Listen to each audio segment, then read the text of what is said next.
I guess it's 2:30 p.m. New York time, which means that it's 7:30 Greenwich Mean Time, which means that it's time to begin. So my name is Desmond Lochman, and it's my pleasure to welcome you here to our third, and judging by recent developments in London, all too likely not our last Brexit event. It's been almost 3.5 years since the United Kingdom voted to leave Europe. Yet a way still has to be found for the UK to do so. Following a request for an extension and the calling of a parliamentary election for December 12th, the European Union has now extended the deadline for the UK to approve a Brexit withdrawal deal till January 31st, 2020. As I'm sure you'll hear from our panelists, the Brexit issue has dominated UK politics and has had a profound and likely lasting effect on the UK political landscape, as well as on the UK's relationship with Europe. I should also point out that it has contributed to a great degree of economic uncertainty that has not been good for the UK economy. As can be seen from this chart, for instance, since June 2016, the UK, which is the red line, has gone from being the best of the performers in the G7 countries to being the worst. And it now looks like the United Kingdom is on the cusp of an economic recession.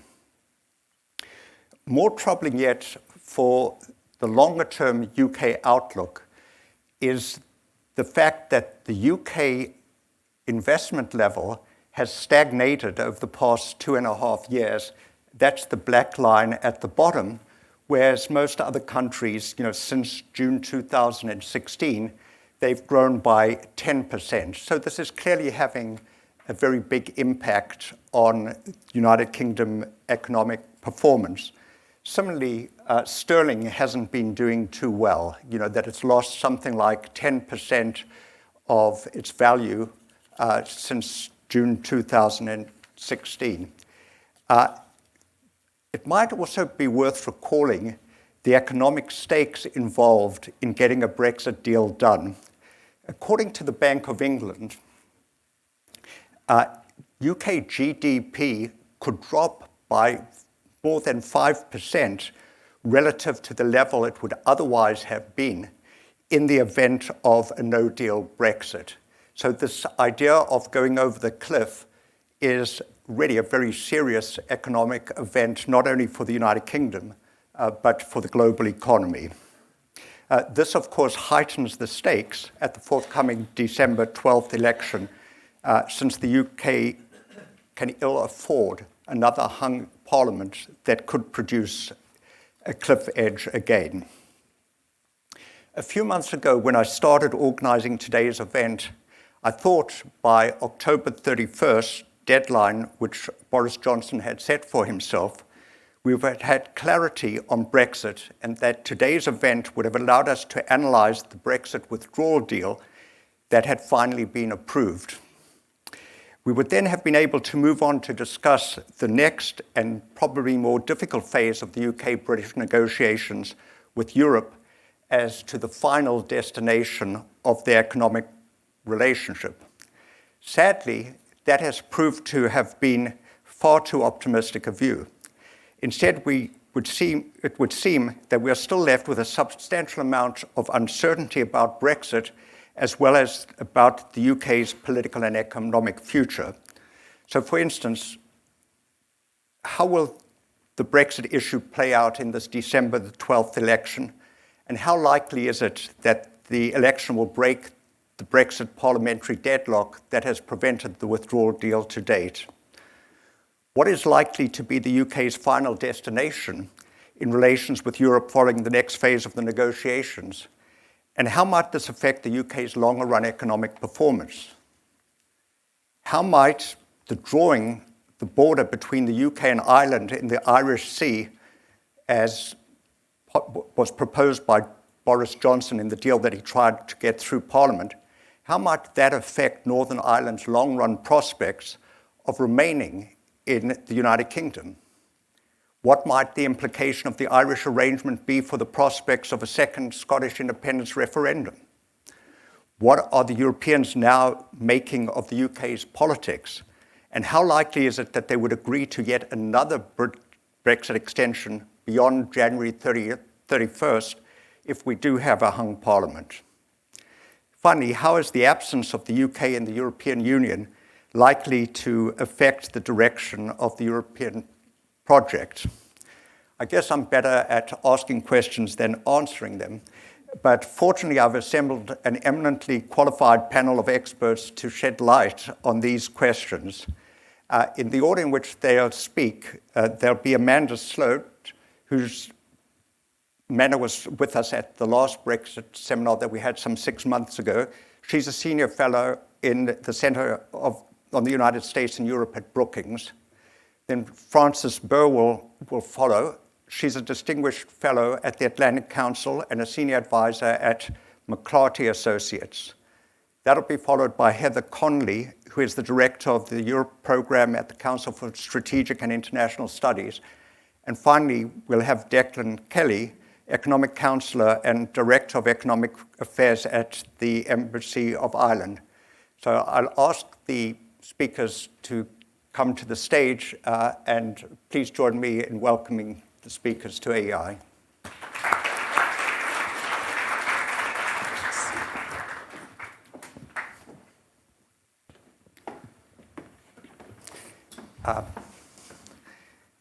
So Amanda, the floor is yours. So the advantage of going first is nothing has been said yet. So I will touch on 3 of your questions. One, to give some reflections on what's likely to happen to the extent it's predictable in the elections. Second, to touch a little bit on your questions about Scotland and Northern Ireland, looking at the potential implications for the constitutional future of the UK. And then third, just say a few words about where we are in US-UK relations and where that's likely to go. First on the question of elections, I think it's going to be fascinating to watch how this campaign plays out over the next 6 weeks, and it is absolutely impossible to predict what the outcome is going to be. So if anybody tells you they know, don't place money because it's not necessarily going to be a safe bet. We've seen in the last couple of elections in the UK the potential for a hung parliament. We have seen polls, most recently in 2017, suggesting that Theresa May was going to win by upwards of 20-point lead in the polls. She ended up losing her majority. And we've also seen recent election studies coming out saying that around a third of British voters have switched their party affiliations in the last 2 elections. And so all of this makes it incredibly difficult to predict what's likely to happen in these elections. The second thing that makes it really complicated is that the elections are essentially being run on 2 sets of issues. One, of course, is the Brexit question, and the parties are setting out fairly clear positions that distinguish themselves from each other. For the Conservative Party, for Boris Johnson, it's a very clear message of we need to get Brexit done. He's running on a people versus the Parliament campaign, saying, I did what people said was impossible. I renegotiated the deal with the European Union. I brought it to Parliament, and Parliament dragged its feet and didn't take a vote. So his messaging is going to be very much, you, the people, need to help me deliver on the referendum result against a Parliament that was obstructionist and couldn't do this. The voters are likely to be somewhat skeptical, given that the Tories now have been in power for 3 years, have yet to deliver on Brexit. For the Labour Party, the messaging from Jeremy Corbyn has been a little bit complicated, but his message essentially is that if Labour is elected, he will renegotiate the withdrawal agreement for a 3rd time. And he's a fan of a much softer Brexit, particularly wants to keep the UK in the EU customs union. He will then bring that to a referendum. So he says he'll be able to negotiate quickly, then move to a 2nd referendum fairly quickly. And the party's position is unclear as to what their official line will be in the referendum, and they will make that decision at a point closer to the referendum in terms of whether the party will officially or support or oppose. The Liberal Democrats, to draw a starker contrast between themselves and the Labour Party, have said that their position would be to revoke the Article 50 notification to the European Union and stop Brexit altogether. When people have suggested this might be undemocratic because they're seeking to overturn the results of the referendum, their response is people get the democratic right to vote in the election, and we are very clear that if you vote for us, this is what the outcome is going to be. Given the way the first-past-the-post system operates in the UK, it's very unlikely that the Liberal Democrats will get a sufficient number of seats to actually form a government and carry this through. So then the question is going to be how they would pivot to potentially support a coalition. The big spoiler for the Conservative parties is going to be the Brexit party headed by Nigel Farage. There had been some debate in the press over the last week about whether or not he was going to run a more limited number of candidates, trying in particular to target people in Remain or in Leave supporting districts.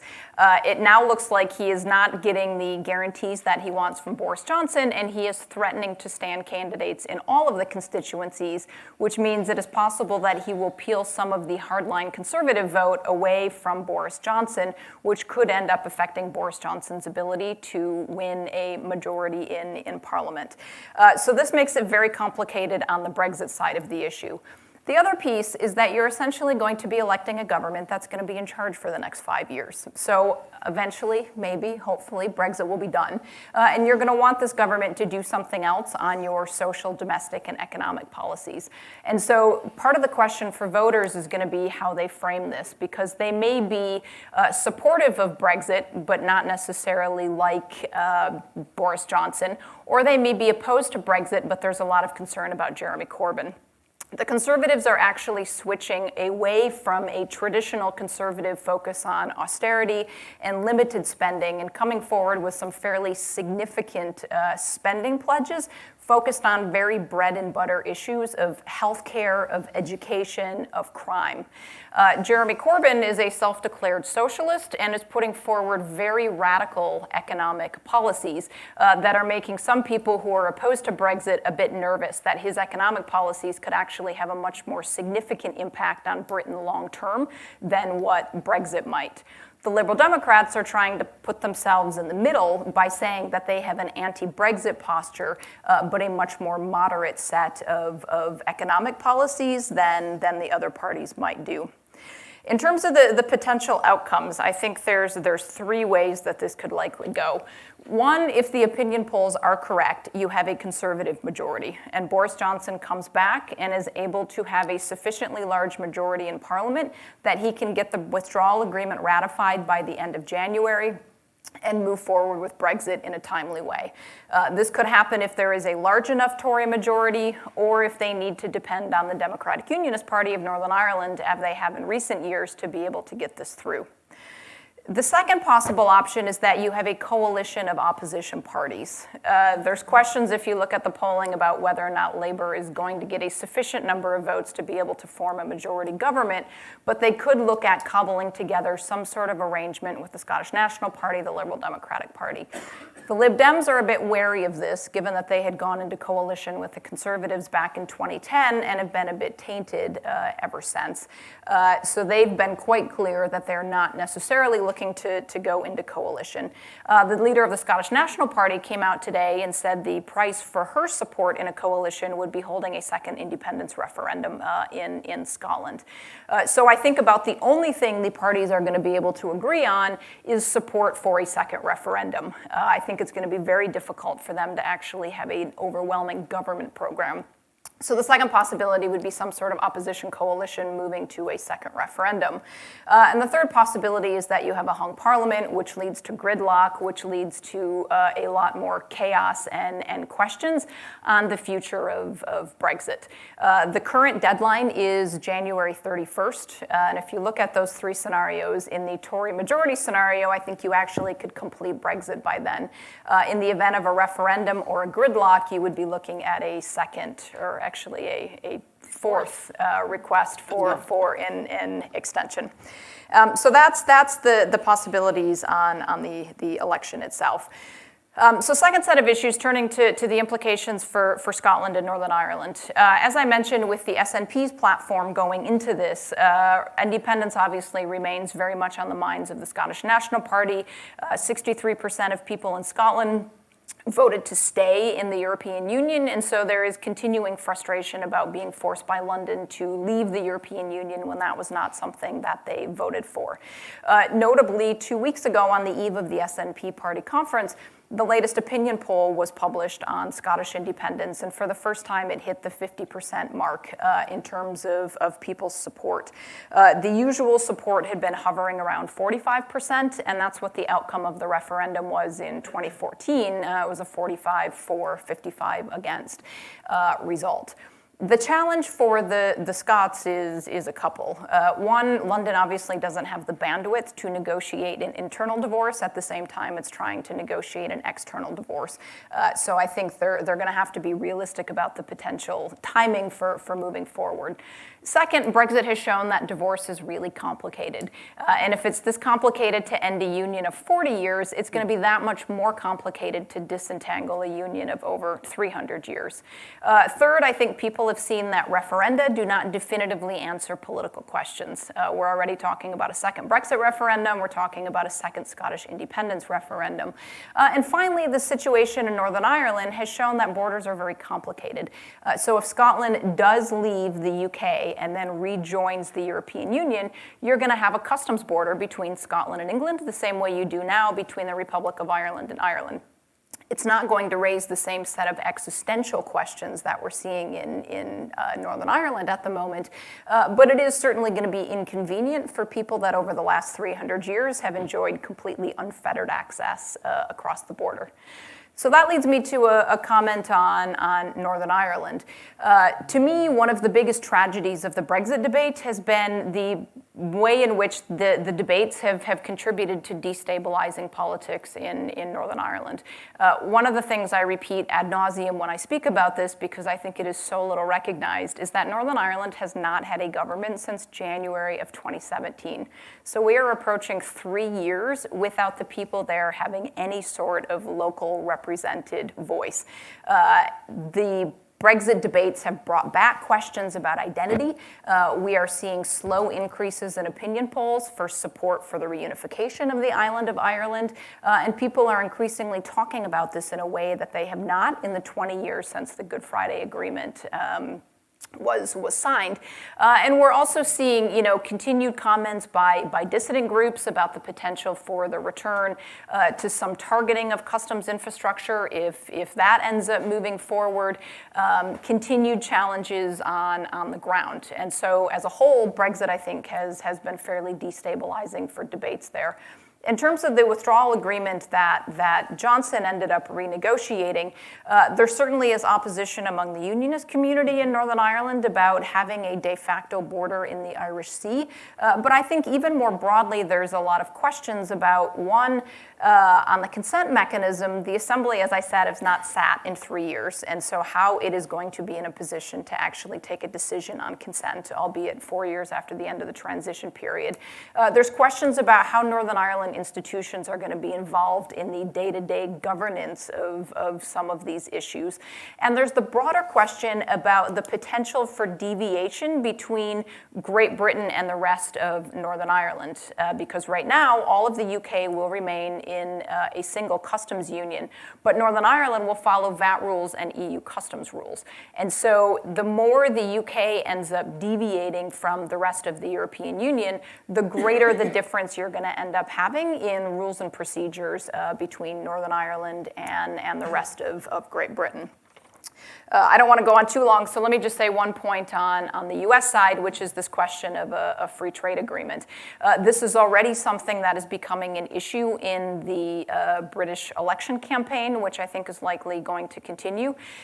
For those of you who missed it yesterday, Jeremy Corbyn, in announcing some of his party platform, was railing against the FTA that Boris Johnson wants to negotiate with the US, suggesting that American food standards are going to significantly alter food standards in the UK. Apparently we have rat hair in our paprika and maggots in our orange juice. I didn't know that before he said it. I also had to look that up. Apparently, trace elements of both are Not to mention the chlorinated chicken. as well as the chlorinated chicken. So this is already becoming part of the rhetoric there. We also had the interesting spectacle of President Donald Trump calling into a local London radio talk show hosted by Nigel Farage, the head of the Brexit party, expressing his support for Boris Johnson in these upcoming elections. President Trump will be in London the week before the election to attend the NATO summit there. So the U.S. is becoming part of these elections, whether we like it or not. And on this question of a free trade agreement, it relates back to what I said on Northern Ireland, is that the UK after Brexit is going to need to make a fundamental decision about how it wants to align itself, either in terms of continued proximity with the European Union, which given the conservative direction seems less likely, or whether it wants to align more closely across the Atlantic. Because in a lot of things like agriculture standards, tech, digital, it's going to be very difficult for the UK to be able to do both. And depending on which direction it goes, you're going to have more or less friction with Northern Ireland and more or less ease in terms of the ability to negotiate some of these free trade agreements with the United States and third countries. Thank you very much, Amanda. Before we go to Fran, if I could just get a clarification. I totally agree with you that there are issues in UK politics other than Brexit. But the question I have is, assume that one gets this withdrawal deal approved pretty soon, before January the 31st, we'd then have another phase of the negotiation that presumably that is going to be very much in British politics. So it's not as if Brexit goes away after January 31st, even under the best of circumstances. Yes. Okay. That is absolutely true. I think a lot of British voters don't necessarily know that, and the campaigns are not reminding them of that. So if you have a conservative strategy of get it done, it really means get the first phase done so we can move on to the far more complicated and painful second phase of all of this. I really think we're only at the end of the beginning. So certainly in terms of the rhetoric on the campaign trail, it is very much focused on the immediate question of Brexit. But you're right that the much more consequential issue is going to be what sort of relationship the UK wants to have with the EU. This election could very well put Boris Johnson in a position where he's going to opt for a hard Brexit in order for him to fight off Nigel Farage. Correct. Part of what Nigel Farage is continuing to say is that, I understand you got to get the Brexit deal done, but he wants to have the greatest amount of regulatory deviation between the UK and the EU in the post-Brexit deal, which is the polar opposite of what the Labour Party wants, which is for the UK to actually stay in the customs union and have a high degree of continued harmonization. So you're right that, the divorce agreement is actually fairly straightforward, and there's only a limited number of things in some ways you can tweak on that. But the much bigger question, and the still unanswered question, is what the future relationship looks like, and in particular, how closely aligned the UK is going to stay with the EU, especially on regulatory issues. Right. Thank you again. Fran, would you? Thank you very much. Let me start where Amanda started and say that anyone who tells you that they know what's going to happen is speaking out of the side of their mouth or whatever. But I'm going to opt, and maybe we should have an office pool up here, but I'm going to opt for a hung parliament that then becomes a united opposition, a Remain opposition. So I think that we have seen the Conservatives in the last election erode a much more significant lead in the polls. And aside from the Brexit issues, over the last few days, we have seen Jacob Rees-Mogg apparently blame the Grenfell Tower victims for not being sensible enough to leave the burning tower when the police told them to stay still in their apartments. We have seen the resignation of the Welsh secretary. So the Conservatives are hoping to win some seats in Northern Wales, and it's looking like they're going to have more obstacles because of their own internal problems because of that. We have seen a not quite a furor, but a lot of discussion about the unwillingness of the government to release a report similar to our Mueller report that tracks Russian interference in the last election. And that has been put forward by a parliamentary committee, sent to number 10, and now it is not being released because it needs to be vetted for security information. We might not see it for 6 months, according to number 10. I think we also don't know what the real impact is of the first-past-the-post system. You can do national polls, but it really depends upon how the votes are spread out. So if they're all in the South, for the Lib Dems, for example, they may get more seats in the South, but they won't anywhere else. So it's very hard, unless you do a constituency by constituency analysis, to really know how it's going to shake out. And a number of years ago, I had a leading conservative tell me that the Tories had to be 10 percentage points ahead to know that they were going to be anywhere near a majority. I think the big question, we've also seen some of the Remain-oriented parties decide not to run against each other in specific constituencies. So they are developing, and they did this in the last parliament, and the parliament just ended. They are developing kind of cross-party habits of cooperation, and we have to see how those are going to play out post-election. So if you end up with a hung parliament, at what point, as you then have the Queen mode, probably if the Conservatives are the most but not enough to be a majority, the Queen invites Boris Johnson to make a government, he starts moving towards Brexit. Can they stop him? Is the only way to stop him if they combine forces?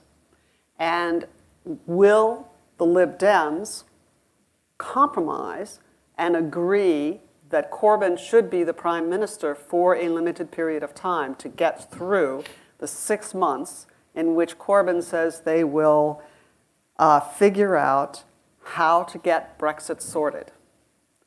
So there are a lot of deals that could be made.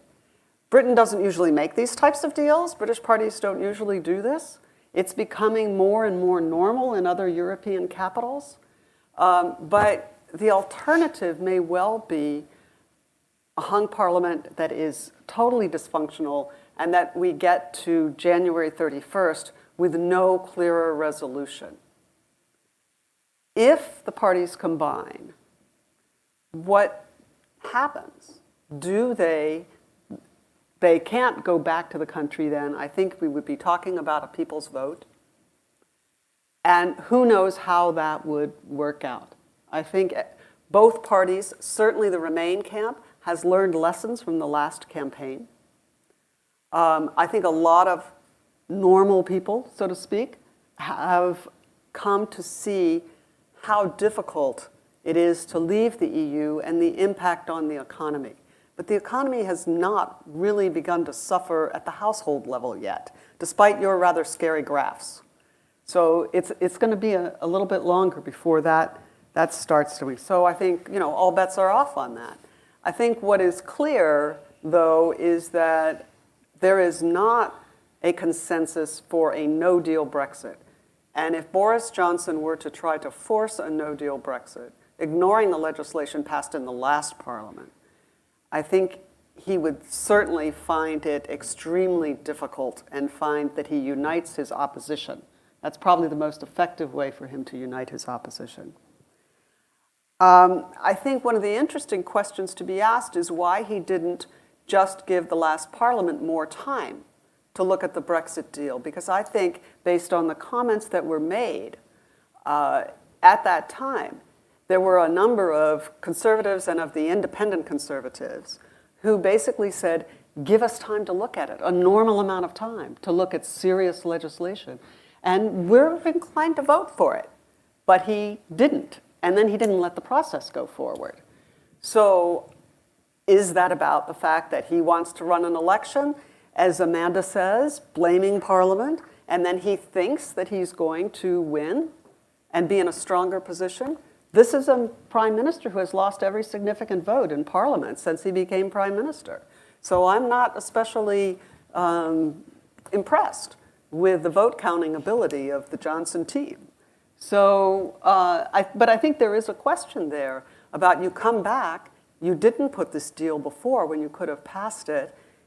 Do you go with this deal now, which, if you start dissecting it, I would argue is worse for the UK. It fences in the UK more than the previous deal, than Theresa May's deal, particularly because it does raise these questions about Northern Ireland, essentially putting Northern Ireland in a box where it has to stay with the EU in many functional ways.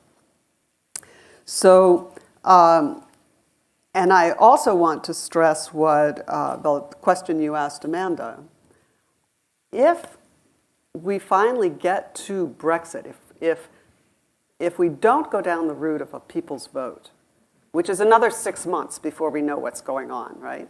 And I do think that the EU will give an extension in that situation. The EU does not want to be the one who ended this. They don't want to anyone ever to be able to say that they kicked the British out. So I think the EU will give extensions, although there will be high-wire acts and many accusations, especially from President Macron, about how this is not going to happen again, et cetera.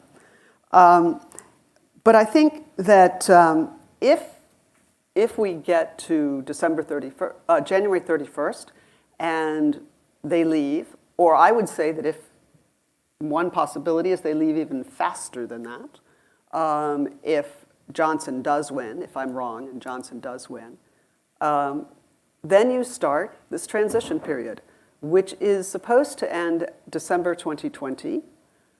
There are mechanisms for delaying that, for extending that.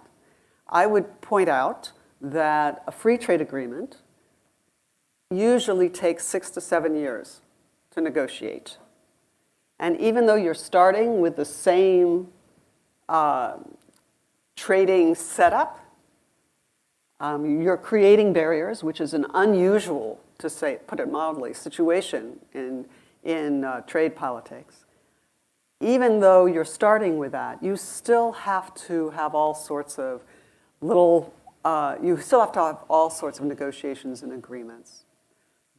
My bet would be that the British would end up with something like the Canada Agreement. And that did take quite a number of years to negotiate. Then you have to get it ratified, including in the European Parliament, and if they go with some kind of investment clauses, by all the member states. So it's not going to be an easy road. I would not expect that the transition will be done by December 2020. And although this agreement, as opposed to Theresa May's agreement, does say that the UK will leave the customs union,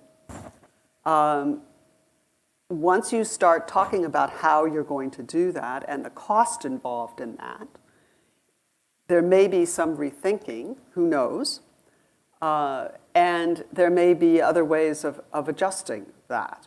So I think we've reduced some of the questions by ostensibly the British saying they're going to leave the customs union, but there's a whole bunch of other things that need to be negotiated in terms of regulatory policy, permission to move data from the EU to the UK now. Will the UK get an adequacy agreement? So I think that those are all things that will have to be dealt with. And it's not at all going to be easy. I think in answer to your question, what is the final destination of the UK? I think one way of seeing it is that if they do leave the EU, in 10 years, we will see a much poorer and less influential country, and that's not a pleasant final destination. In terms of the US-UK FTA, so there seem to be many in the Conservative Party who think that this is going to be of huge benefit. It is nowhere near the benefit that a UK-EU free trade agreement would be. They do about 40% of their trade with the EU, and it's probably about 15 to 20% with us. Although the President Trump, talks about an awesome trade deal, when you talk to the people at USTR, they're going to be as tough on the British as they are with anyone else. The good news for the British is that they do have a trade deficit with us, so we have a trade surplus in goods, which is what counts with this administration. And it grew tremendously last year, almost doubled. So the president is all in favor of doing trade deals with countries where we're doing better. And there's also much more in terms of services. So, for example, the trade surplus in goods is about 5 or 6 billion. The trade surplus in services is 13 billion.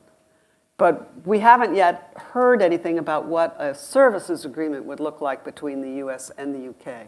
And in fact, in a lot of the discussions about an EU-UK FTA, there's not much discussion of services. There's no discussion of services in the current withdrawal agreement. It is, of course, for the future arrangements. But remember that the UK is a country that relies on services for the health of its economy. As Amanda mentioned, we will be very tough on things like access for agriculture, GMOs, things of that sort. President Trump is not popular in the UK, except within a fairly limited group of people. So we can expect that there will be lots of anti-Trump signs that will accompany debate about the FTA, et cetera. Finally, I wanted to turn to your question about the impact on the EU. And I think on the one hand, Brexit has been good for the EU because we've seen the EU remain remarkably united, really remarkably united, and remarkably supportive of Ireland. And we've also seen a rise in the poll numbers in support of the EU by European citizens. So many are looking at the experience of the UK and saying, whoa, that's a lot more complicated to leave than we had envisioned. We've had right-wing leaders like Matteo Salvini move from talking about leaving to criticizing the EU, talking about reforming it, but not about leaving the EU. I think, though, we already start to see some of the impact in terms of EU policy of the removal of the British voice. And in fact, almost since the referendum, the UK has been absent in EU internal discussions, for the most part, even on things where it has still, because it is a member, a legitimacy to speak. But in the new commission, I think we see much more acceptance of the idea of an industrial policy across the union, much more acceptance of the need to manage markets as opposed to more open, laissez-faire markets. I don't know that we know quite where this is going to go yet, and the new commission is not yet in office, but I do think that this is something that we are likely to see. I think we're also likely to see pretty rapidly almost a two-tier EU, because if you were in the past outside of the Eurozone, the British were your big champions for those who had not yet joined. The British were the ones who said, don't do anything that disadvantages us. Don't you in the Eurozone do anything that disadvantages us, the British, and the others who are not in the Eurozone. Well, that voice isn't there now. Who's the biggest country outside the Eurozone? The Poles. And Brussels is not really in mind to listen to the Poles right now. So I think you're going to find more of the EU moving forward. We had an interesting statement from Germany this week about I would say, a little bit of movement on the idea of accepting debt mutualization.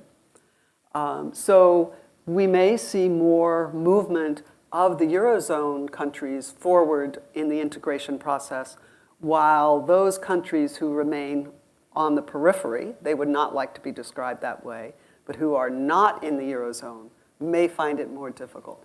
This will make it more difficult for the Swedes, particularly, to think about continuing to stay outside the Eurozone because they want to be in the inner sanctum. So I think there are a set of questions there about the EU that Brexit hasn't determined but has certainly pushed to the fore. I'll stop there. Thank you, Frank. Just before we go to Heather, I guess one point that hasn't really been made is that in a free trade agreement with the United States, the UK would be in a rather weak position. And what we also haven't mentioned is that it's not just the question of agriculture, it's the question of the National Health Service, that pharmaceuticals, and so on. So it's not going to be that easy for the United Kingdom. I have difficulty in understanding, this idea of the UK becoming the Singapore on the Thames, with giving up their trade relation with a bloc that accounts for 50% of their exports, to go and then try to replicate this elsewhere. But I guess the question I have for you is a different question, that you're mentioning that we're going to get it's very likely that we get a hung parliament, which means that when we get to January 31st, we're not going to have a Brexit deal. My question is, how are the Europeans going to justify an extension? Because this time around, they could justify the extension to October the 31st in that they could say, well, maybe things in the UK are going to change. They're going to have an election. We're going to be, so there's a possibility that we'll resolve this issue one way or the other. So let's kick the can forward. How are they going to do it? How are you going to get 27 countries to agree that it's a good idea to have Brexit poisoning European politics, that they really can't get on with anything else? This is, if they didn't do it this time around, what reason is there to expect that giving them more of an extension is going to change the picture? I actually have been surprised over the last couple of years, as we've gone through this, how Brexit has not dominated European discussions. There is Michel Barnier and his team, and we occasionally have these summits which focus for a couple of hours in the afternoon and over dinner on Brexit. But the EU is moving forward on a lot of other things, or having a lot of other arguments about its own financial framework, for example, because they have the new budget coming up this year and they have to figure that out. But they're all at this point assuming, they've crossed the line, they're assuming it's a post-Brexit budget. And so they're trying to figure that out, what you do with that. It's not about, oh, well, how can we get the British to pay in or anything like that. It's done. So in many respects, when you talk to folks in Brussels, the British have already left. They're already planning for this. So there comes a point when you can say, all right, we're going to give you another extension, and we're just going to go over here and just run things the way we think that they are. We've made clear when you can come in the room and when you can't come in the room. The other thing that they can do is, by that time, the new commission will be in, and technically, the British have to nominate a commissioner. So you can throw the ball back in the British court by saying, we'll give you an extension if you name a commissioner. And then that places, is there a UK government? If it's a Boris Johnson government, who do they name? I mean, there are some possibilities, but it would be, it's going to be tough to do that, because that kind of acknowledges that you're going to be in I guess war. the bête noire for Europe would be Nigel Nigel Farage. Farage. Yes, I know. That would just be. I don't think he would get through the European Parliament, but it would be time for retribution. But I do think that the big point is that in many ways, the other 27 have already made adjustments. They are already assuming that the British will be gone. So if they can put Brexit in a little box, then they can keep giving extensions and just keep it fenced off. Yeah, no, I think that I just don't know technically how they'd be able to do this, but the Europeans seem to be very skilled at this. They're very imaginative with that kind of thing. One of the great things, from the British point of view, is that the German economy now going into recession, the last thing that that Europe needs is the UK crashing out of Europe. So I guess some way they'll find a way to do this. Heather. Well, Desmond, thank you so much. Thank you for gathering us all together. And I'm so grateful to Amanda. I don't know what's more difficult, understanding the hourly changes to Brexit or explaining it in a crisp, clear way. So thank you for doing that on behalf of all of us. What Desmond asked me to do is pull back a little bit and think about some of those strategic implications. And I would argue, sort of, Fran, tacking onto the answer to your question, you're right. I think the EU in some ways has had an easy time managing this. When I say easy, I know this was a complicated issue, but they've dealt with this in a very technical way. And I think that is how the EU handles issue. But this, in fact, is the biggest strategic shift in Europe for the past 40 years. And it's not understanding the broader strategic implications. And I think one of the things that the UK will discover is just how European it actually is. It's right now, its politics are extremely European. It is fragmenting. We just had a session at CSIS a little while ago talking about Sunday's Spanish election, the fourth election in 4 years. Does that start to sound familiar? You have this very fragmented scene. And I think the UK is going to think about those 40 years of integration. The British people have, they like European standards and European products, and they're not necessarily enthusiastic about US products and US standards. They will be surprised, I think, in this departure, how European they really are. So in some ways, I feel like nothing has ever been so closely watched and analyzed, yet we don't know the big strategic implications of all of this. And I think we as a transatlantic community haven't really thought through these larger strategic issues. In some ways, I think if you sort of set aside David Cameron's decision to hold a referendum, which was about securing his re-election, you sort of put that aside. In some ways, the UK couldn't opt out of Europe anymore. They had created as much distance as they could from the relationship, and they, in some ways, were the purest of saying this was the Europe that we wanted, an economic Europe, but we didn't want to go farther forward into that integration project. And I said, I'm a bit sympathetic in understanding that project is a very different project than what they assigned, but the EU could not reform enough for the UK to say, this is still a place I can be in. And so in some ways, perhaps the parting, as difficult and as just strategically disruptive as it is, perhaps it demonstrates that the EU and Europe there can be a different path, a different global path towards development. So in my early days after the referendum, after the shock, and after going, okay, what does this mean?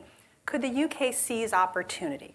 Could there be opportunity in doing something less, being less regulatory, less rigid? Could there be more globally flexible? But the way this thing has transpired, you feel like the opportunities have diminished, and now it's just domestically such an incredibly polarizing effort. So in my other optimism, can the UK serve as a transatlantic bridge? And the point on data is a really powerful one, because service-oriented economies, how much data moves between the United States and Europe is massive. In the UK and the financial services area, huge. If we don't get that right, it's not going to be a bridge, that's going to be a big wall. And we haven't even thought about those strategic implications. So let me just run through some of the changes that the European Union is already beginning to experience, but we'll have to acknowledge after the UK leaves, if they leave. We don't know quite how this will work. The EU loses a member in the UN Security Council. It loses a nuclear power. Before the diminishment of the economic decline, it's going to lose its second largest economy. That's a really big strategic loss for the EU. It also loses a very strong intelligence and security actor. What we're already seeing within the EU is a balancing act. In part, you're seeing the Hanseatic League, the Hansa League of the Northern European continent. They're joining together to replace the UK in some ways, to balance the North. Sorry. You joined that. And you joined the Hanseatic League. I know, that's exactly. But I think that is a natural response of bonding. And you're seeing that in the Eurozone and on the MFF, on the multinational financial framework, where the thrifty North they're banding together to make sure that because the EU now is totally rebalancing a little heavier towards the South. You have President Macron demonstrating enormous diplomatic energy and enthusiasm, whether it's in Beijing this week with German and EU colleagues. I hasten to add that. His overtures to Moscow. This is all about, in some ways, a diminishment of the United States and pulling itself out of its leadership role. But it's also, he's asserting, Europe has to step forward, and he believes the French policy views are how Europe will step forward. I don't know if everybody agrees with that, but that's what he's demonstrating. You're absolutely right, Fran. The EU 27 have watched the Brexit experience and going, that's not what we're interested in. But right. I think we have examples, whether that's Mr. Salvini, whether that's Mr. Orban in Hungary, that they have a better way of doing this, and that is accepting all the EU generosity of funds, CAP, and regional and cohesion funds, while working against the EU, while trying to change the politics of the EU from within. To be honest with you, that's a smarter policy that's less economically disruptive, but it still is using those funds to working, to enrich themselves. Well, yes, if you did read that New York Times article recently, absolutely. What does the UK lose? It loses the 500 million person trading bloc. It loses its weight in working together, whether that's on the Iran nuclear agreement. I think we have to not underestimate that should Jeremy Corbyn become the next prime minister, that throws into question the UK's continuation of its nuclear deterrent. He's been very clear about that, and trust me, that profoundly changes the US-UK defense relationship, which is built very much on our nuclear engagement. It also, some have now questioned even intelligence sharing because of Mr. Corbyn's views. And you're absolutely right. The extraordinary moment of the NATO leaders meeting happening a week before this election underscores all of those challenges. But what we haven't talked about, other than Fran's mention of the British government not turning over this intelligence report on Russian malign influence, we aren't talking about the great challenges of the day. Yeah. We're not talking about China. We're not talking about continuing to think about combating Russian aggression. We're not talking about challenges in the Middle East and Iran. We're not talking about challenges in the Western Hemisphere. We're not talking about challenges in Africa. And that's the loss for both. And at the end of the day, the US loses twice. We lose the UK, an important partner to the United States in trade and security and defense. We lose and diminishes the EU, whom we need to be a stronger, more proactive partner. So nothing could be more sobering strategically than where we are today. And so I think we're going to be up very late on December the 12th. Some finger biting, perhaps an adult beverage by our side as we watch those results. So thank you, Desmond. Thank you, Heather. But Heather, one of the advantages of having a hung parliament would be, in the case if Jeremy Corbyn were the one to form the government, that would really restrain his room for maneuver. So he wouldn't be able to do many of the crazy things that he's suggesting. You're suggesting in terms of the nuclear kind of deal, but there's also the notion that he wouldn't be able to introduce what Boris Johnson is now defining as Stalinist approach to handling the British economy. So he would be rather limited. So I don't know that there's got to be that degree of pessimism about Jeremy Corbyn becoming Prime Minister at this stage. So in some ways, again, if there is a hung parliament, that situation, we're sort of back to exactly where we were, which means there has to be a majority for something in the parliament to put that forward, economically, the domestic agenda, as well as the foreign policy agenda. And that, in part, was Prime Minister Johnson's problem. He was named as Prime Minister and nearly immediately lost his majority. I also wonder, just speculation, whether if there is a Remain alliance, or however you put that, whether part of the agreement for that alliance with SNP and Lib Dems, well, that Mr. Corbyn is not the Prime Minister. That's what they would like and to that's do, certainly yeah. another, so we could have the very unusual circumstance where you have an opposition alliance, but in fact, Mr. Corbyn would not be the Prime Minister. So more for us to analyze. The bowl of popcorn is being popped right now. We've got lots to analyze. We'll revisit this with the post-December the 12th. I think you have to have us all back to see how we do. Yeah.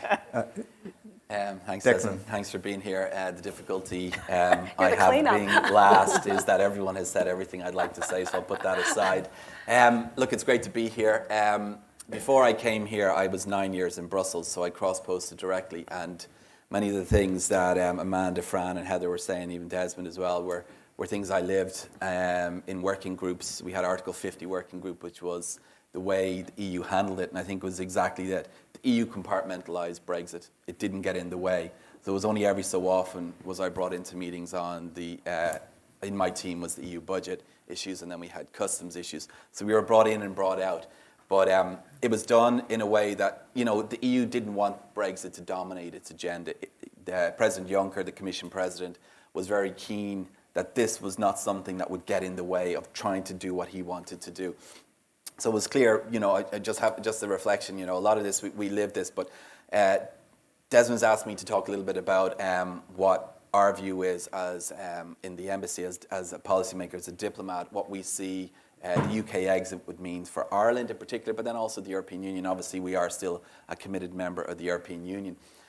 At the outset, I'd like to say, obviously, we're hugely disappointed in Ireland that the UK has voted to leave, but it is their decision, and we absolutely respect their decision to do that.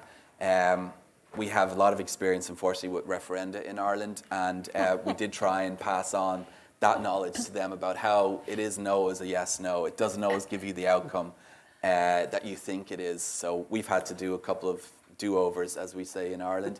But look, we are where we are. I don't know what will happen in 6 or 7 weeks' time.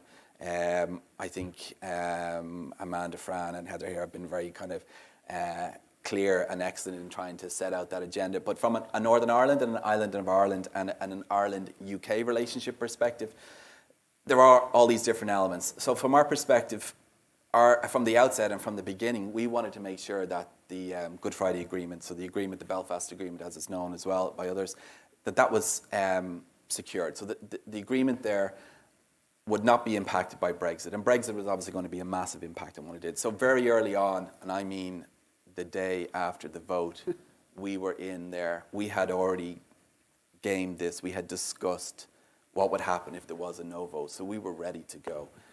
We were in there. We had conversations. We explained there were issues. We had further conversations. I remember one of my most vivid memories of the last 3 years is sitting down in the Parliament building where the European Commission is headquartered and having the Article 50 people on the other side. And we started to describe to them the movement of food on the island of Ireland and how it goes up, down, across to Wales and England, up, back, down again. And you could have a cow, let's say, and a cow, when it would be slaughtered, it could end up going across the border 3 or 4 times in different pieces. And, they were just like, oh, God, how are we going to deal with this? And it was illustrative of where we were from the Good Friday Agreement, that we had such a normalization in relations now that the market had adapted, that it would, let's say, another great example was a frozen pizza, okay? The frozen pizza base was made somewhere in Ireland.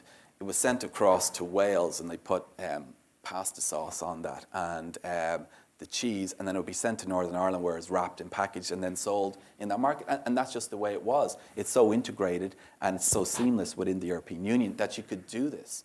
So obviously we knew we had a huge challenge, and we had to educate the other 26 countries. And also, unfortunately, a little bit, we had to re-educate our colleagues in London as to what was going on. I mean, we'd had 20 years of peace. And so that, from that point of view, people just accept that things are normalizing and things are moving on. So a big challenge for us was on the education and how we did that. And we were very intensive. Our Taoiseach, who's our Prime Minister, our Deputy Prime Minister, Taoiseach, and our Minister for European Affairs, and all the individual ministers, we travelled to every capital and we spoke to them. We tried to help them understand the importance of this issue. And I think we were very successful in doing that. But it wasn't something that you could do once. We had to do it on an ongoing basis. So it really forced us to engage with Europe I think if there was an upside, or if there is an upside to Brexit, it's forced Ireland to re-engage. And I love the way Heather's talked about the Hanseatic League. That was a little pet project of mine in Brussels. Well done. So that Ireland did not have a natural ally anymore. So where did we look? Our nearest neighbour is France. We don't have many things in common with France in terms of economic issues. But geographically, they're now our nearest EU neighbour. But in terms of issues that we have a common view on, we would with our Nordic, our Baltic, and our Dutch colleagues. So it was natural for us in the economic sphere. Now, it's not across every sphere, but in the economic sphere, it's natural for us to look to them. So we got together, and actually they're meant to have dinner this week. The finance ministers will meet again. So it's something that's been ongoing, and it's important for us. So our relationships have changed. So Northern Ireland was always a priority for us. What I was trying to say is the first deal that was agreed last November, obviously, was something that we were content with. The deal that was agreed just now is something that we're also content with, and it obviously adds the new dimension of consent. But to have consent, we need the institutions in Northern Ireland back up and running, and that's an absolute priority for our government, and that's something that we're hoping that we do it very quickly once the election is out of the way. So from an Irish point of view now, we have to look at how we engage with the United Kingdom. We take it for granted. We have so much of a shared history, but the recent history has been so positive. We have a common travel area. So for many of you who aren't familiar with that, for over 100 years now, Irish and British people can move back and forth and work, get social welfare benefits in either country. And that has worked seamlessly, and we had to ensure that was something we went into the European Union with, and that was something we wanted to make sure that when the UK left, we would still have that. So we worked, we have to work on that relationship, and now we have to also have things like, we have a Minister for European Affairs in Ireland, but we don't have a Minister for British relations. We don't have an existing structure because our engagement with the United Kingdom was always through Brussels. We did everything. We would see colleagues in Brussels. I would, obviously, because I was in Brussels, I would see my UK colleagues, any day of the week that I needed to see them very quickly. Colleagues in Dublin could go to London very easily and engage with them. So we have a level of relationship built up at official and political level that we now have to try and replicate and find a way of managing. So we need a whole new structure around that engagement.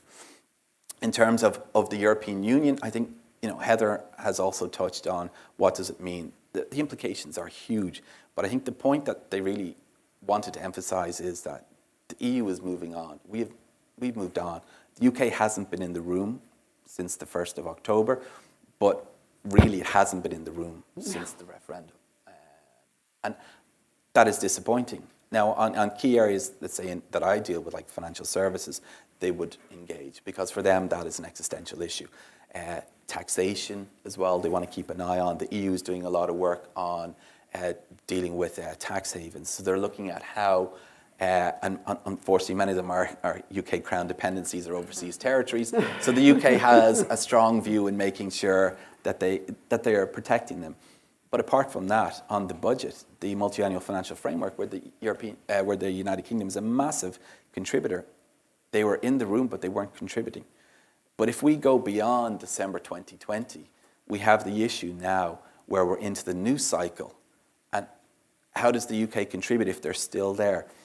Are they contributing on the basis of the key that we've agreed where they haven't taken part? And that's a huge financial commitment for them. And that'll be difficult for any Prime Minister or any Chancellor of the Exchequer to go in and say, well, here we are, we've left, but we haven't, we're in transition. We weren't there for that conversation, so here's the amount of the contribution. So these are real challenges that will have to be dealt with.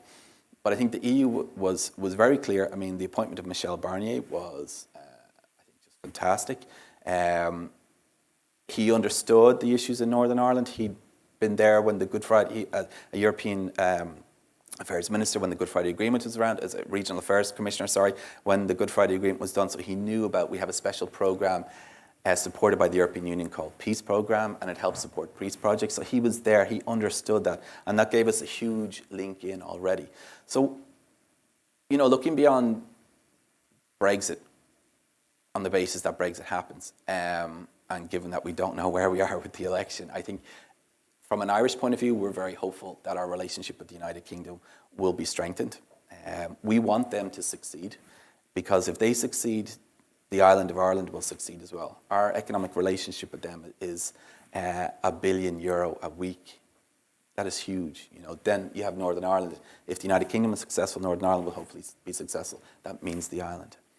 And then when we turn to a future trade deal with the United States, again, from our perspective, we want the UK to do well at that. We want them to succeed with that deal. We had been very clear in the run-up to the deal just now when we had our friends on Capitol Hill. We're very clear that any US trade deal couldn't impact on the Good Friday Agreement.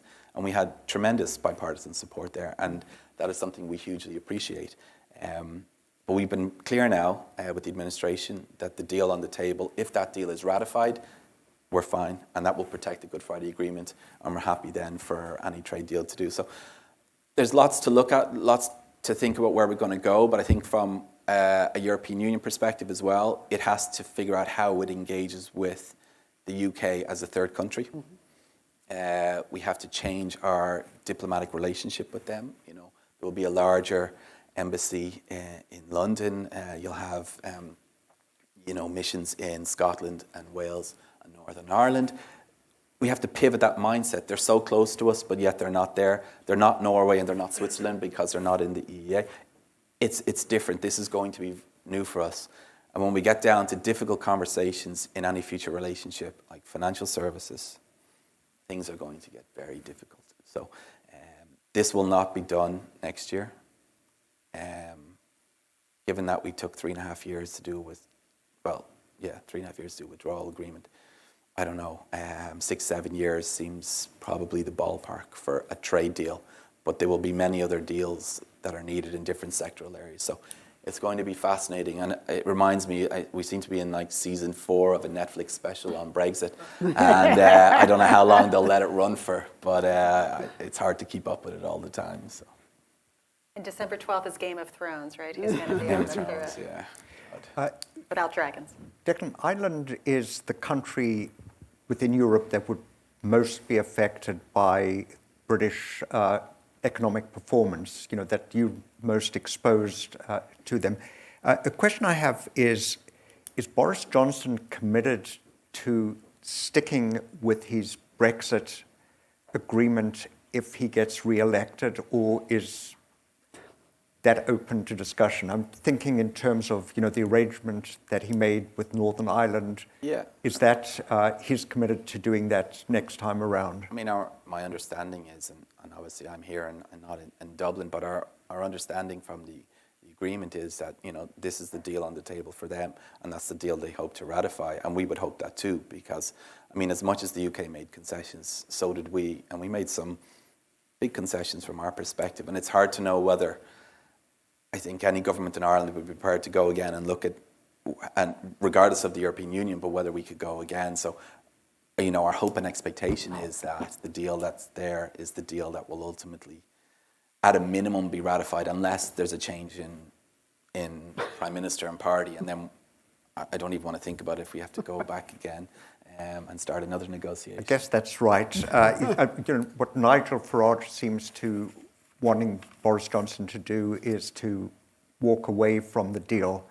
I'm not sure how you get the Brexit party cooperating with the Tories, when he's set, somewhat of an impossible condition for Boris Johnson to fulfill, to walk away from his deal. But Destin, if I can just chip sure. in, what I'm concerned about, I think the strand to pull across all of I'm worried that December of next year is the new no deal deadline. Because having said that, if Prime Minister Johnson is the Prime Minister, if we get the current withdrawal agreement through, the clock ticks. The UK government, by next July 1st, has to request the transition extension to December 2022. Right. He has said, I think 2 days ago, he said he won't do it. Will not do that. They cannot negotiate this in 9 months, and I think this becomes, this is how we get ourselves out. So it's next December. That's the new deal. He also said he'd rather be dead in a day. Yeah, but could I just say, what we're also missing is, right now we're operating under Article 50 of the Treaty of the Function of the European Union. That allows the European Union to essentially do whatever is necessary to facilitate the exit of a member state from the Union. Once we are outside of the Article 50 process, Facilitation ends. that facilitation is not there in the treaties. And that really restricts the ability of the European Union then to have that flexibility. We have ultimate flexibility under the treaties to allow and provide for the exit of the United Kingdom. Outside of that Article 50, under the European system of laws and treaties which we are governed by, we don't have that. So that is a problem.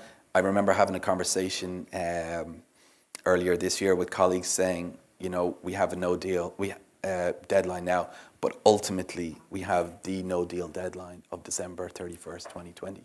And we have to be mindful of that as well. I guess I've got somewhat of a more cynical view of the way in which Europe works, but not being a European. It reminds me of what we used to say in the colonies in South Africa, that we used to say of Britain, that Britannia doesn't rule the waves, it waves the rules. And I think that Europe, each time you get to the deadline, they somehow, the rules that look as if they were written in stone, you somehow find a way around it. Well, I'm not sure the French are going to extend it. I think that's another, I think President Macron has been more and more definitive, and he's very willing to go by himself for the French position. I'm not entirely sure they would extend again either. I mean, I think we have to test these. So you're thinking extending beyond, you're talking about December 2? January 31st. Are you talking about January 31st? You don't think there'd be an extension? I think we have to, look, it was not easy. Ambassadors couldn't agree on this. It took a little facilitation. Yeah. I think, again, Paris has been very comfortable, whether it's North Macedonia and Albania. They are taking now very, very strong positions, and they're willing to accept that they're the only ones that sort of on behalf of the EU, I will stand for things that I believe about the EU. And I think we can't take it for granted. I agree with you. No one wants the blame of it, but I think there is I'm not entirely sure we would see a fourth extension. Right. No, I guess that what's important about these extensions is that you require unanimity. And one might recall that what Boris Johnson did was suggesting that he might do to get around the Benn Amendment was that he might get Hungary to veto the arrangement. So, keeping these cats all in the herd might be tricky. But I don't know why he even thought that Hungary would do that, given how it would be in such a black hole if it got everyone else upset at it again. I think one of the really sad things about this is that when you look forward to December 2020 and that decision of whether to request an extension, the calculation in London about whether to do that is more likely to be based on personal political ambition and party ambition rather than on a strategic view of what's good for the country. And I think that's been the unfortunate story of Brexit from the beginning. And I unfortunately think that's going to continue.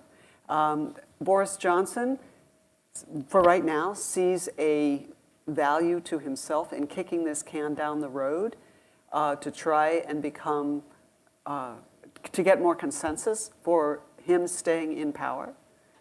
But I would also just say that he's not proven himself to really be a good political operator. Let's put it that way. Okay. Why don't we throw it open to questions? If I could just ask you to wait for a microphone and to identify who you are and then to ask the question.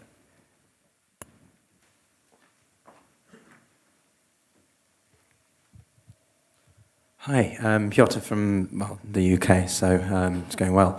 I just wanted to say, whilst you guys have been talking, Tom Watson has resigned as deputy party leader. So just to add to the fray of fun, we've got another development. So I'd be curious maybe just to have a very quick opinion on that. But my actual question relates to, we mentioned it briefly, but about the EU leaders themselves. I think in the negotiation period, Tusk and Juncker have both been incredibly, and Barnier have all been incredibly important as individuals. And with the shift now to the new incoming leaders, I'd be curious to hear what you think they as individuals will have as a role and an influence in potential future negotiations, extensions, and so on. Thank you. Sure. I would just say it's kind of natural if you are a leader who gets landed with an issue to take a strong role on it. But if you inherit an issue, and particularly since Michel Barnier will continue as the Brexit person, I think that Charles Michel and Ursula von der Leyen are going to take less of a role. So I would see that Barnier will actually, it will be even more fenced off, and it will be even more Barnier's thing, is what I expect. It may be that Parliament will start to feel its oats because eventually, because they have, once the deal is accepted in the UK, they have to approve the deal. And then I would say that that's what I would expect until you get to negotiating the FTA. And then you will have Phil Hogan, Commissioner Hogan, incoming on trade and formerly of agriculture, taking a leading role as well.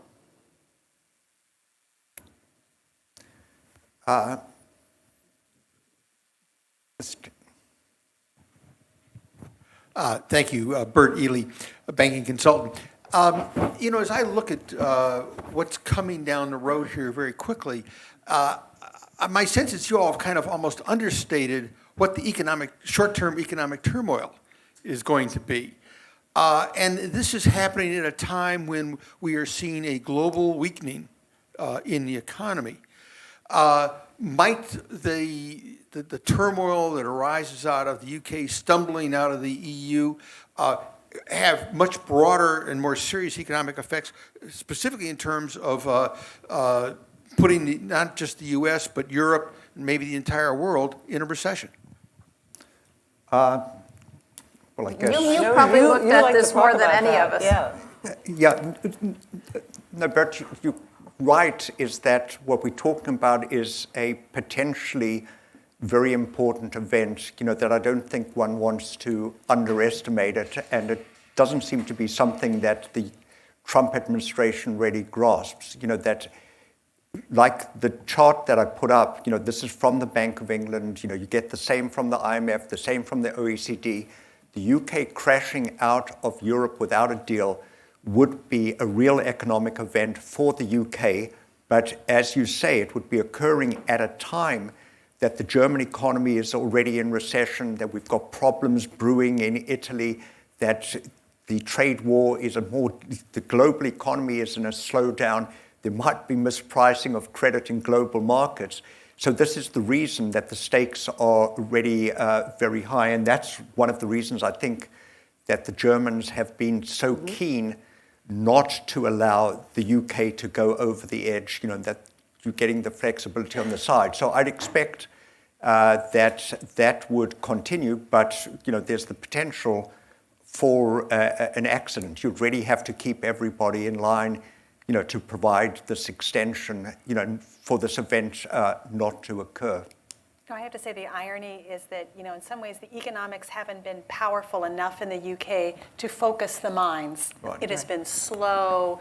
It hasn't, and of course, remember the experts had said, catastrophe if you vote no. And of course, it's just been a very slow, gradual. So in some ways, not that you wish anything, an economic shock on anyone, but in some ways, that shock would have been helpful to be more constructive, I think, but the economics of this haven't. I think the frustrating part for me, I think London had anticipated that the German government would play a much bigger role in exactly as you're saying, and they haven't played that role. And in part, that's because Germany is undergoing a political transition that means it cannot do very much. It can block, but it can't be more positive in its outlook. And this is why, in some ways, President Macron is playing a larger role in here, because Germany is taking a more diminished role in Europe. But a point that might be worth adding is that the economics often drives the politics, and I think that is something that Boris Johnson and his crew aren't really taking into account, that if you were to go over the edge and you were to have a sharp downturn, that could really upend the politics again. You're really opening up a whole Pandora's box, so you're really playing with fire, wanting to go over the edge, and I think that the notion of giving the UK more chance, another chance to try to sort this thing out was the right thing for the Europeans to do. So you had a question? Yeah. Yes, Emil Frankel. This is, I guess, related to the question that has just been discussed. But before the referendum, there was a focus particularly on London as the financial capital of I suppose one might say the world, but certainly of Europe.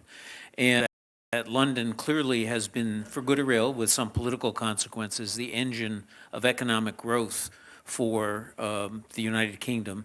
And I just wonder more if there's been more specific study of what the implications of the UK, particularly if it goes out essentially without an agreement, but even leaving at all the EU, what the implications will be for the financial services industry in London and presumably the scattering, if you will, of those services to other parts of Europe, to the European Union, the implications of that for the UK economy, specifically of the diminished role of London in the world's financial services sector.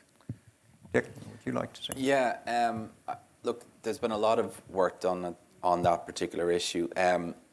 In Ireland specifically, we've seen, I think, 31 new financial services companies move from London to Ireland. I think we've been the most successful, if we put it like that. But what we've seen is that there is no single place within the European Union that has the capacity to take on London. So you're seeing a fragmentation, exactly as you said. Dublin, and they're coming to Dublin. The largest one we had was Barclays. So Barclays moved its entire portfolio of assets, over 200 billion, to Ireland. So you're seeing Luxembourg, Frankfurt, Paris, Amsterdam, a little bit in Warsaw. And you're seeing companies really, if they had operations there, they bulked up their operations. If they didn't, then they put in,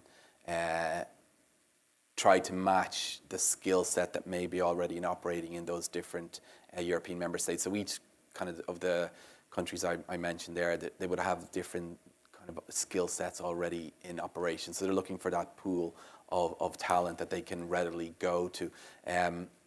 It's not clear yet what it means in terms of the overall impact on the UK economy. But, I had a lot of meetings over the last number of years with financial services companies, and what they would say to us is they would say, you may not see in the newspaper that we're moving, but we're going to be in X, Y, and Z, but also future decisions about investment in London won't now happen. They will happen across the other 27. So it's not just those that they've lost right now, it's the potential to lose future investment decisions, and that's really very difficult to try and calculate. And all of that is really very important for the UK economy in that this London, the city, is something like 10% of the UK economy. But I think that up until now, it's been a slow bleed. It hasn't been anything particularly dramatic. I think the big question is what does it become? So if this is in a post departure from the EU, do we have a Singapore in the Thames where we are going to be very open, low corporate tax? I mean, it's going to be trying to undercompete or not. The EU won't stand for that as such. It's looking for these level playing field commitments. But what if it doesn't? If it decides that it doesn't want that alignment? Yeah, then it just won't get access to the European Union. So it won't get an access to a market of 450 million people. And if we go back to history, trade is about proximity. I mean, the UK's proximate market is the European Union. That doesn't change in terms of physical goods. It can change because of services and digital. Yeah. But it won't access a digital market. This is where the UK is caught. It is caught by geography as much as anything else. It will be difficult to do some of the things that have been said that they want to do. Commissioner Vestager, who will now have a more important role in the new commission, she has been very clear. She will insist on level playing field commitments. And she's a formidable individual. And it'll be difficult. Yep.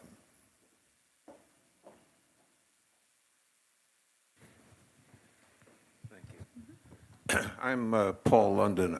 I was in the State Department back in the 60s when we were working very hard to get the British to join the common market. And, but the concern then was, I think, less about the economy and more about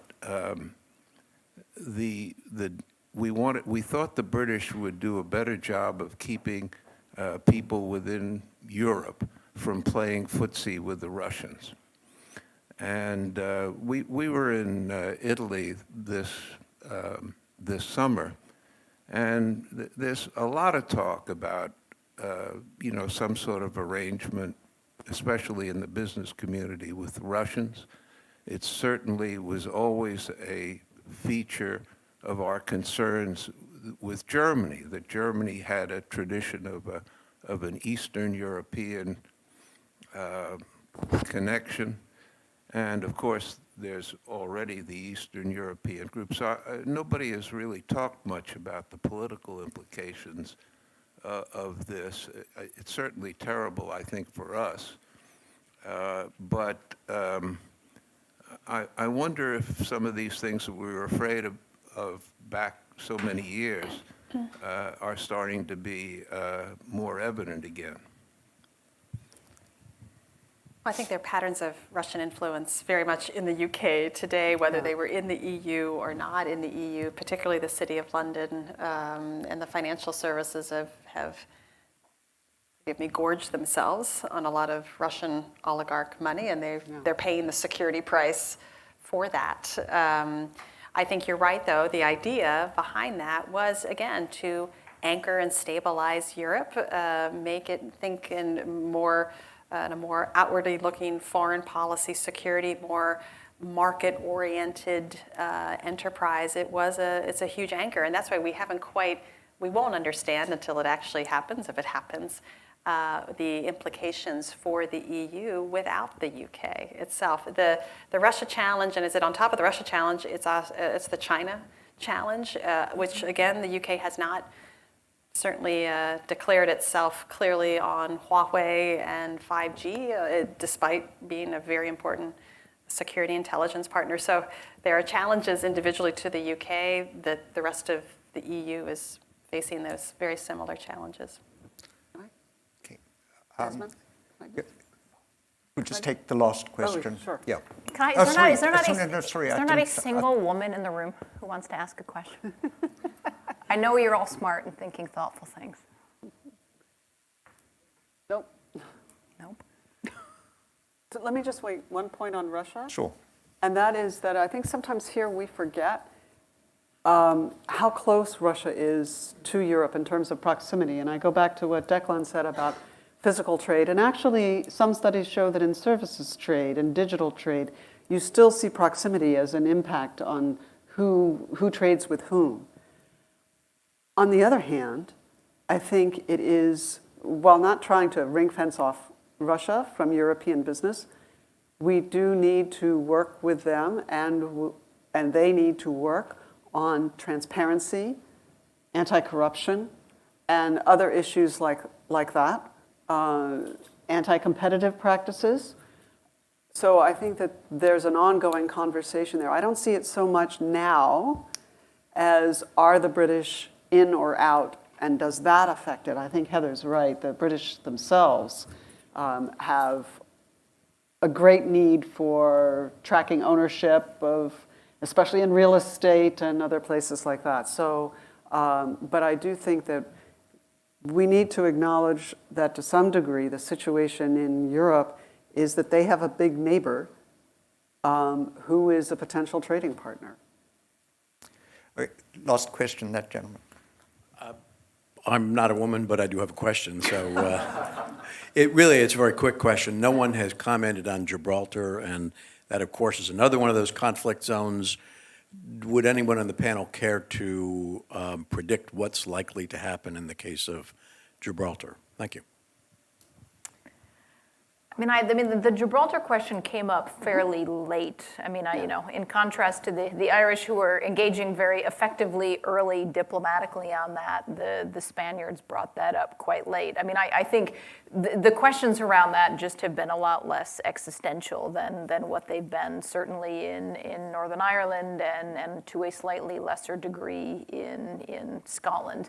And so I think it's just been broader questions of access and continued trade and economics there. And so, despite the Spaniards bringing that up very late, right before the first round of the agreement was being negotiated, and the Spaniards essentially told, like, thanks, but you're a bit late to the game on this, it hasn't been as big of an issue, and so I would be surprised if this flares up as much. The Spaniards certainly have their hands full with Catalonia and their own more existential internal issues at the moment. Yeah, it's important. I think the figure is 300,000 UK citizens live in Spain. So there's a huge question of citizens' rights, which of course is part of the withdrawal.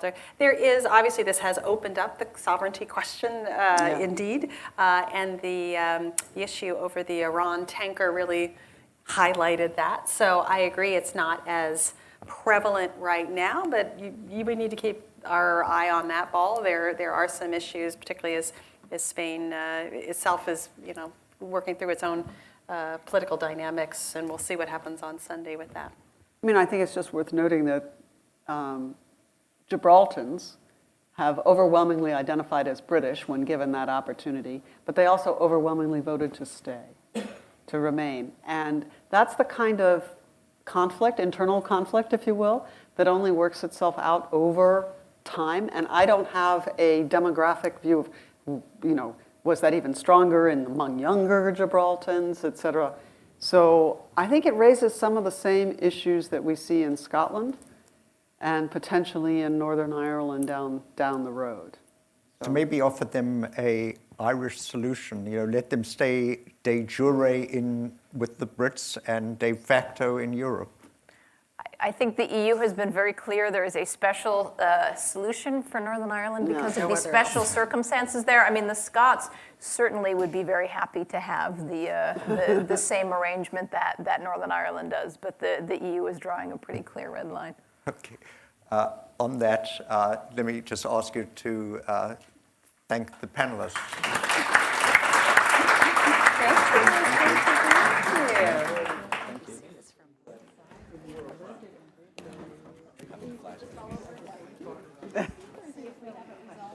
Yeah, right.